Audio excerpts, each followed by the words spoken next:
Chano zanjye bazibye. Chano zanjye bazihakinze zose uko ari enye. Ngaho nyine nawe muri umunyarwanda uhita ubitekereza ukabyumva. Ni ukuvuga ngo bano ibi byamamare njye nawe ati nzankumva urusyo nkumi n'ingasire nubwo ari dadi ntabwo byambuza kumuvugaho.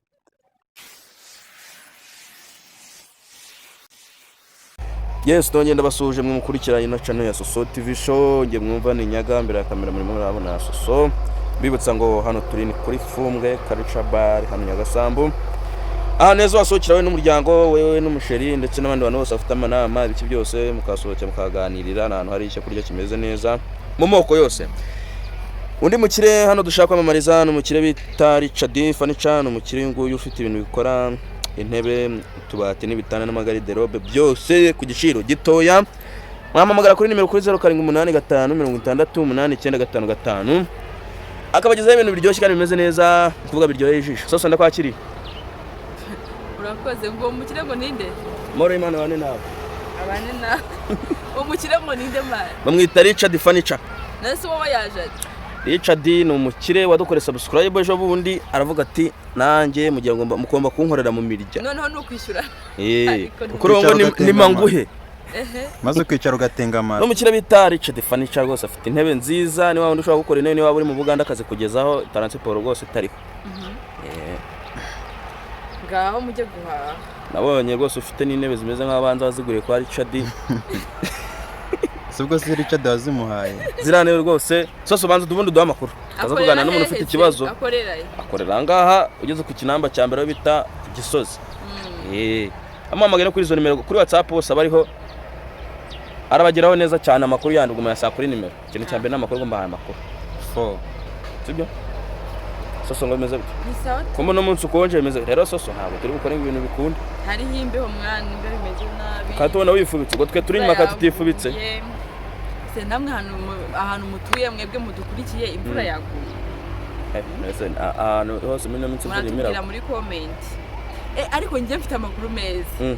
Numva nishimye mu mutima. Honyine amashimwe. Kwisura wapi? Menshi cyane. Oya no kwisura umboneye inyuma wabona nishimye. Mva mubwire. Ngiye gushimira umuntu uyu. Kagira inkuru. Umwe wenyine. Muntu udukurikiye witwa Gihozo. Mbaza ngo nubahe no mu diaspora. Amaye nka data n'aba diaspora kutabampaye amakuru mbere ngo muvuge muri introduction. Rero soso nawe nabyawe ubu nayitangira introduction. Uva no mu diaspora? Bamwita Claudine. Gihozo. Gihozo. Arankunda. Yaranyandikiye. None yamaye n'Imana. Iyo mano rero nzayizana nga kuri kamera. Nifungurire hano. Wose wasanga ari hotel yagukoherereje ngaho re ibintu ugiye kuba neza. Mani bitari bya blague ndagushimiye kandi mbikuye ku mutima wakoze Imana igumye. Gihozo. Yego. Gihozo tuzatuvuga muri introduction. Wakoze Imana igumye. Akora iki? Ngo tumwamamarize. Arakora. Akorera VPC. VP. Nagara kubwira icyo akora. Okay. Gihozo. Thank you very much. You ufite akazi aba diaspora nabonye no kuri nuza abantu bari hanze aribo baturiye cyane barinda no kurenza mu Rwanda. Dusohoje umwe byaba bibaye akantu kameze nko gufata gutya kujonjora ariko ubakuriye uri yo tuzi uwo ngo ni Gihozo. Niyo watwiyeretse. Niyo watwiyeretse. Nani mutwereka nawe tuzabavuga. Gihozo, thank you very much. Support duha ni nziza. Yambwiye ati channel yanyu narayikunze. Yego. Ndabakunda mbese ubundi Gihozo natwe turagukunda. Ejo ni tuza muri Amerika. Ejo ni nza muri Amerika nzahita nkubwira shaka guteka akagare ka make nkatangerayo nkahita nkubwira ati bimeze bite. Ubundi hawariye nago wajya muri Amerika udateze indege. Aha ndaza kugwa nimero yo. Nakuraza kumbariza inbox. Kwakomeje nandi makuru dufitiye. Shaya ayo niyo yarari marana njya mu mutima. Amakuru njye mfite nuko bamaze kunyibaca nenye zose. Ubu ndimo ndabikurikirana ngo ndebe ukuntu bihagaze. Ariko ubwo niba ntababeshye gumba bwije ukuri. Yabo yo bayitwara. Kuko hagati yo kubeshya no kubwiza ukuri haba harimo kimwe cyacyo kiri cyo. Kandi kinini. Ese amakuru nayuze kiramane ngo bamwigiye canenye. Enye kandi yarabo numva bavuga ngo afite channel zigera mu 10. Yego ko data wezi nyinshi cyane ariko sinzi ubwo umuntu wamuhakinze niba ari umwana we ariko nitwamenya nta nubwo twanabyivangamo cyane gusa amakuru nayo ngayo ngo kiramane ngo canenye ngo ngo byarimo gukoreraho ngo bayita ngo Kiramani studio ngo ifite abasabi 2000. Ngaho da. rwose kabisa. Ndabakomeje ku yandi makuru ngo hari umushumba rwose bahaye bene wabo baramwica kubera atagaburiye inka. ayo makuru niba turagaza ubwonko y'abamotari mamuzana abamotari oya ntago tubeshya urabona moto se ndanayizi none se makuru ko ari ubwa mbere nyumvishije wowe mukaye karere ese ubahore mu Rwanda nyine mukaye karere nyine urumva ntabwo iyo nkuru ntabwo ndayegeranya neza ngo nze nyibahe ariko naba hari ibiryo bitarashye umuntu ukakora icyo bita kugera kumushaburira nakuje ndabajaburiye ubwo none ngenzaga kwambabwira akarere umurenge niba n'inkoni barekubise munsi y'amatwi tumenye ibyari bo bamuhoye iki bano katagaburiye inka cyane cyo kiriho ngo boss ahita muhenenura yitabye Imana oya yapfuye sha nta muntu yitaba Imana yapfuye shaka hari umunyamakuru yitabye Imana yapfuye nabo oya yitabye Imana akoze umuntu yitaba Imana yapfuye gute yitwa Jean Lambert Gatare yakoraga hagana yo wowe undi wakoraga kuri radio niba ari bati ni umunyamakuru umwe w'imipira yego ngari n'umufana wa Rayon Sport bya danje yakundaga Rayon Sport yogezaga n'umupira yari agiye kwivuza mu Buhinde abantu bo mu muryango we agena nageze ni mu Bufaransa ni mu Buhinde niho yaguye Imana iruko ridashira abantu bamukundaga kandi nanjye numvaga afite ijwi ryiza bya hatari sino wenyine hari n'abandi baba baciyeho imiryango nabo tuba tubihanganishije ndetse n'abari kumwe nabo bose ariko tuzajya turamenyere ko ari ibintu bibaho mu buzima ntabwo tuba tubazi ariko especially ngo waruzwe Imana imuhiruko ridashira imwakire mu bayo yego rwose kabisa tuzahurire mu ijoro ahubwo buriya sosa ugereranyije nko mu matariki n'inka rya tuzajya mu ijoro muzajyana nande sabuza ngo twese ngo tuzajyayo ibyo nabyo nzi ko umuntu wese afite igare rye azagendaho Nambo nani mpamvu nanjye napaka kugura akamodoka muri no minsi ariko ubwo ari amagare numva byoroshye none sosa hari akantu bajya bavuga ngo umupasiteri mwaratubwiye ngo uramutse tugiye mu ijoro bavuga ngo buri muntu amaturo yose yatuye icya 10 yatanze nicyo agiye kubakisha inzu ye wowe mu bintu watanze urumva hari nk'iki sosa wogereranyije amaturo yatuye icya 10 urumva wenda amafaranga watanze yakubakira nk'inzu imeze gute urumva yagura ni bati cyangwa yakubakira etaje wakoze niza kujyana oya amafaranga kuvuga amaturo bari abaduturiye igero naryo najyamo oya wageze mu ijuru bakubwira so ubu uri mu ijuru wagereye ubuntu ariko inzu uzabamo cyangwa se n'icyaho kigonyi kirubakishwa bitewe n'amafaranga yawe katujya mu ikayi naba mu kigonyi cyangwa nkaba mu waba marina ahubwo mu ijuru oya menyere amafaranga yatanaga ajya ku 10,000 yaza mu ijuru nta biraro bihaba nakubeshye naba mu nzu cyakoze ifite ibati nk'ebyiri n'amabati abiri none se ubwo none ugeze ugasanga no kugura ikibanza birimo kuva muri amafaranga watanze uraba marine ugahita gura igikarito cyo kuzarara muri Borodine n'abantu muri comment mwikubita agashyi mu bitekerezo amafaranga utura cyangwa se tugendeye ku byifasha abandi bantu Imana ariko tugendeye ku bintu umuntu afasha abantu cyane aba muri kadasiteri cyangwa se nkaba mu kageretse cyane kinga ashobora kutabikora ariko wagera hari kwicuza kandi iyo wicuza ubwo byamaze gupfa wapi ntago njya nicuza nzi yuko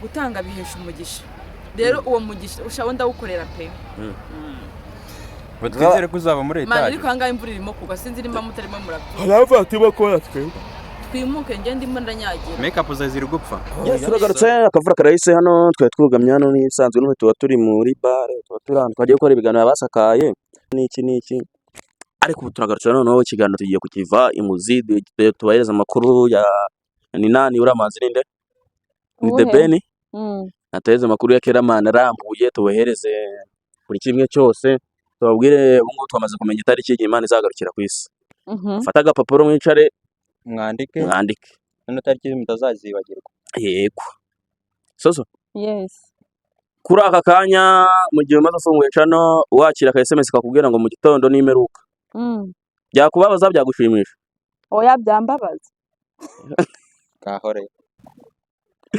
byambabaza man isi iraryoshye we ntacyo wavuga byambabaza pe ase so amwe kukomeza ubungu kuri wowe isi rakuryoheye urumva nta kibazo cyangire nta kibazo na kimwe oreje wowe kwite inde wowe ukuntu umeze ukuntu isi rakuryoheye urumva nta kibazo ufite mbihuje byose n'ibitekerezo mfite nyine byo niba mvuze ibintu isi kuryoheye urabyumva nawe ni ku mpande zose nge ntago ndyoheye kuko nta girlfriend ndagira ahore gusa ibyo nkubaje bihuriye ariko nta kuntu wajya kurya ibiryo bitagira umunyu. ntacyo bitwaye n'ubundi byose biba biri kurinde shanjye n'urupfu cyangwa nababara pe. none se nk'ubu ngubu uramutse usohotse gatoya ahangaha turi wagira nk'aho ari imbere ugasanga umuntu ukunda w'icyamamare arimo arakubura mu muhanda nyine akora amasuku wabifata ute? Yabaye umukina avuga ati ndi soso ubu ngubu murusha abasore yarwaye se yabaye nyine wenda mu kibazo cy'ubukene wamufasha iki? Wamuseka ukagenda wagenda ugacana kamera ugahita uvuga ayo makuru ubonye wakora iki? namwegera nkamubaza icyabaye bigatanga iki? nimba yakennye nyine namusapotinga. none se nk'ubu ugeze mu rugo ugasanga ahantu hose havaga amafaranga yo kurya inzira zose zafunzwe akavuga ati ubu ngubu soso niwe ugiye kudutunga. urumva batunga nk'igihe kingana iki? nabatunga ubuzima bwanjye bwose naba nsigaje ku isi nabatunga mpaka za nzira twe twibagiye ko zafunguye. Gihoza ahari icyo cya kibazo oya Gihoza se ni umukarani wanjye. ni umudiyasipora soso muri uru Rwanda uzabona baziranye n'abadiyasipora nta nubwo wageze ku ijana buriya barimo ngo na ariko nimba yansapotinze uyu munsi ntabwo yazansapotinga n'ejo. ngenda kubwira ngo nakora nyine ni muri mpaka makeya kugeza aho ubushobozi nyine twe bugarukira. tuba tuzi ko abantu bose baziranye n'abadiyasipora nta kibazo cy'ubukene bajya bahura nacyo habe na gito. nanjye niko mbizi no kuri aka kanya bwira kuri aka cyangwa tuba twibeshye. mwamwibeshye uzi ubuzima baba babayemo ukuntu buba bugoye. njye njya mbibona abantu baba muri Amerika cyangwa se no mu bindi bihugu baba bavuga ati biragoye imirimo iba yabazengereje. noneho hari n'ahantu usanga abanyafurika batabakunda babakoroneza babakoresha ibintu by'ubucakara ntabwo se ibyo baba biracyabaho basitaragoringa bya hatari. ibyo byavuye ku makuru ya harya ni abamuhanzi ndimo Medina de Ben ni abantu bajya bashanga mu mutwe ni nka Vestina na Dorcas bamwita Tayiga. amakuru ya Tayiga harya umwana wa Tayiga ubwo baba bamwita ngo cyenda tubijyanye munoze akana ka Tayiga ubwo bakwita ngo ubwo ni chicken Tayiga. chicken ngo chicken Tayiga ngo ni chicken Tayiga we umwana wa Tayiga nyine umwana wa Tayiga ngo twakira amakuru y'amazina y'abantu batabizi ntabwo bizi se ngado amakuru ye numvishe rero yaturusha uko njye ayo makuru icyo nzi nuko babyaye ariko amazina y'umwana ngo sinzi ngo ninde gihe cyova nuko mba namenye inkuru niba ari ukubyara ngo babyaye ngo soso ngo yumvise ngo umwana yitiranwa ngo n'umujyi ngo w'Ubufaransa. Ubufaransa harya umujyi wo mu Bufaransa bawita Mombasa ngo ni Paris. reka ntabwo ari umujyi w'Ubufaransa ngo bamwita yitwa Paris. nyine duhaye amakuru wese twe nta makuru dufite ahagije umva twabyumvishe ngo ngo barabyaye nta makuru dufite. nyine biravugwa kuko na nyir'ubwite ntiyari yabyitangaritse arutse gukoresha igitaramo avuga yuko benda kwibaruka umwana w'umukobwa. uyu munsi rero biravugwa ko yibarutse yego umwana w'umukobwa. umwana ntabwo bavuze amazina bamwitiriye umujyi mukuru w'ahantu yavukiye ngo yitwa Paris.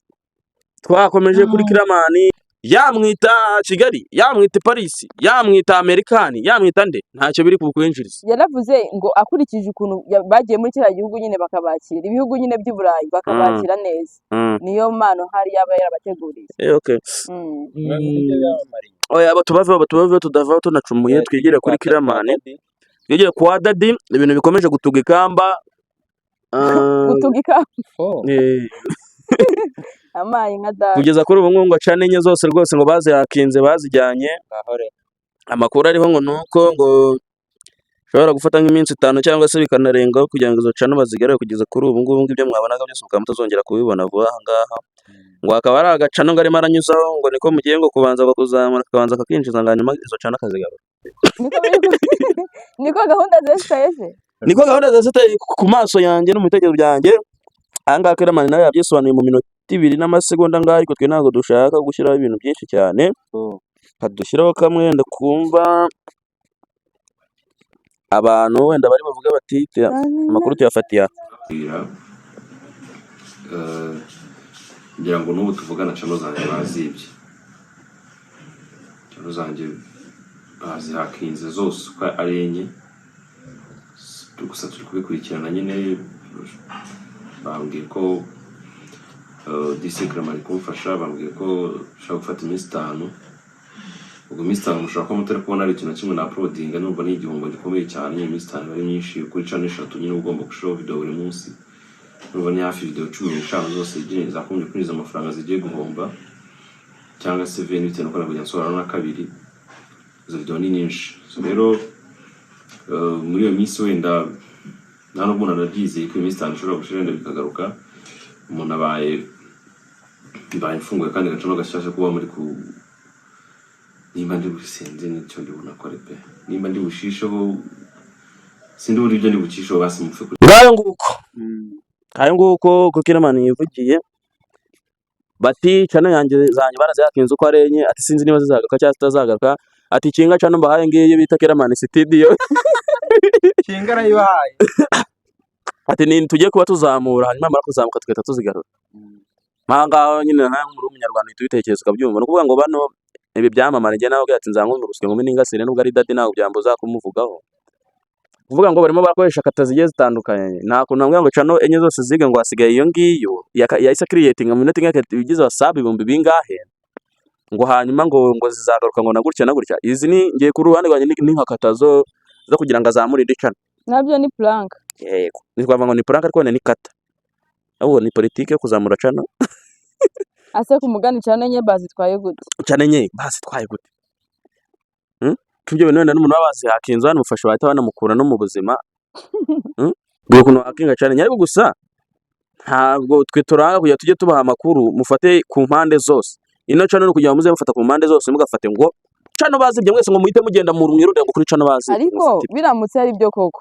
bazibye yabababaje channel nyabazi ukabona n'imbaraga zijya imbere ya kamera reba imbaraga yaba yaratakaje kuri izo channel so usibye channel we wowe yabayijyanye wabona imbaraga ziza kwabwira ngo channel yabarayijyanye njyewe wenda nabivuga ariko ufata enye zose unarebe n'ahantu yarageze ubwo ufite imbaraga zo bakwibye channel 50% bazibye 50% ni katazo kugira ngo azamurira channel Iramani studio wanasanga nta wamenye tubifata uko nguko nyine azongera azagaruka avuge ngo yari prank yego reka ari byo twamenyereye azahita zanyura avuga ati za channel enye zagarutse ibyo twamenyereye yatanze ariko iminsi 5 numvisha avuga ngo sinzi uri kumufashamo ngo nimba ari DC Clement ngo ni DC Clement ari kubimufashamo ngo kugira ngo bazigarure amakuru nimba byakurya bazitwaye gusa turabihanganishije nimba batazitwaye nanone mukomeze mudukine nta kibazo ntacyo bitwaye abanyarwanda twemeye